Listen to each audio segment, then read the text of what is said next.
और मेहनत, hard working का कोई शॉर्टकट नहीं है। अगर आप मेहनत करेंगे तो आप निश्चित आगे बढ़ेंगे।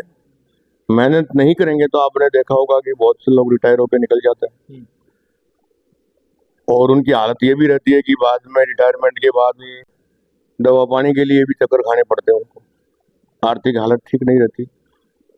तो मेरा कहने का मतलब है, कॉन्फिडेंस, विश्वास आदमी में हो और मेहनत करे तो किसी भी क्षेत्र में पिछड़ नहीं सकता, चाहे सामाजिक हो या आर्थिक हो। राजस्थान विश्वविद्यालय में आपने कितने साल सेवाएं दी आपने?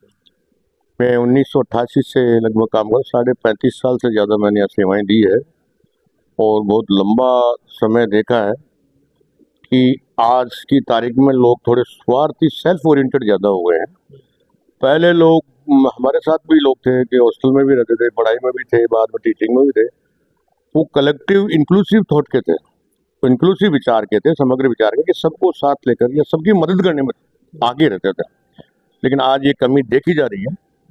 तो मेरा सोचने का मतलब है कि अगर आप दूसरों की नहीं सोचोगे, दूसरे समाज की नहीं सोचोगे, जिसको आवश्यकता है उसकी नहीं सोचोगे, तो आपका ज्ञान भी नहीं बढ़ पाएगा, आपका हुनर भी नहीं बढ़ पाएगा। क्योंकि आपका हुनर तभी बढ़ेगा जब आप दूसरों की मदद करोगे, दूसरों की सहायता करोगे, तो आपकी एक्सीलेंस ज्यादा बढ़ेगी।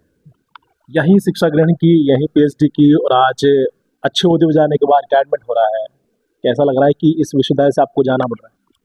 ये तो सक्सेशन का सिस्टम है सर, कि परिवार में भी अगर मान लीजिए कि बुजुर्ग होता है तो अगर वो रिटायर नहीं होगा परिवार में भी, तो पीछे वाले फिर क्या करेंगे। तो यहाँ भी यह है कि एक समय के पश्चात अगर 60 साल की उम्र में भी हम अगर कंट्रीब्यूट नहीं कर पाए तो मेरे ख्याल से रहना भी नहीं चाहिए। पीछे वाली नौजवान पीढ़ी को ज़्यादा से ज़्यादा मौका मिले, ज़्यादा से ज़्यादा उनका योगदान हो, कंट्रीब्यूशन हो। इस मद्देनज़र ये अच्छी व्यवस्था है और ये ज़रूरी भी है। हम लोगों का ये है कि नौजवान पीढ़ी जिसकी जिम्मेदारी है आगे, तो उसको गाइड करें, उसको दिशा दिखाएं, उनको अच्छी राय दें, उनको सकारात्मक पहल करने की राय दें, तो अच्छा ही लग रहा है। मतलब बस ये कोई दिक्कत नहीं। ऐसा कुछ क्षण रहा हो जब आपका पढ़ाया हुआ शिक्षक, जो अध्यापक विद्यार्थी है, वो एक अच्छे ओहदे पर रहा हो और आपसे मिलान हुआ दोबारा और यूनिवर्सिटी में का काम कर रहा हो, ऐसा कुछ क्षण रहा हो?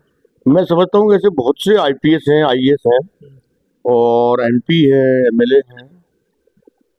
तो जब भी हम जाते हैं या वो हमसे मिलते हैं या जयपुर आते हैं, तो एक बात तो विशेषता है उनमें कि वो जयपुर आएंगे तो हमको याद जरूर फोन करेंगे या बुलाएंगे, ज़्यादा बिजी हो तो, या नहीं तो वो खुद ही कहीं न कहीं ऑफिस में या घर में मिलने की कोशिश करेंगे। मेरा को पढ़ाया हुआ या मेरे जो भी मतलब मान लीजिए सर्किल में रहा हुआ या मेरे साथ रहा हुआ लड़का, चाहे वो ब्यूरोक्रेट बना हो, चाहे राजनेता बना हो, चाहे सोशल वर्क में गया हो या बिजनेस में गया हो, उसने कभी औपचारिकता नहीं की कि भाई बैठो आता हूँ भाई, ऐसा नहीं हुआ। आज जब लगातार छात्र आपके बारे में बता रहे थे, तो आपकी तरह की आपका जो बोलचाल का जो विषय था वो एक ग्रामीण से जुड़ा हुआ था। क्या ये बोलचाल का विषय आने वाले दिनों में राजनीति में देख पाएंगे?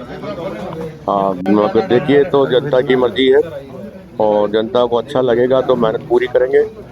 इच्छा तो हमारी भी है और उसमें अब जनता कितना उसमें उनका भला देखती है या अच्छा देख पाती हैं या उसके काबिल समझ पाती हैं, तो उस पर डिपेंड करेगा। लेकिन हम कोशिश करेंगे। ये कि अब शिक्षक से अब राजनीति की ओर हाँ, जनसेवा विषय तो मैं पहले से था, लेकिन हाँ अब फुल टाइम जनसेवा पर निश्चित रूप से। अब ये तो जनता को तय करना होगा कि हम उनके कितने काम के साबित हो सकते हैं कि नहीं हो सकते। हम शिक्षक से मिल के अब हम राजनीति मिलेंगे। बिल्कुल निश्चित रूप से मिलेंगे, जनसेवक से मिलेंगे, बिल्कुल निश्चित रूप से।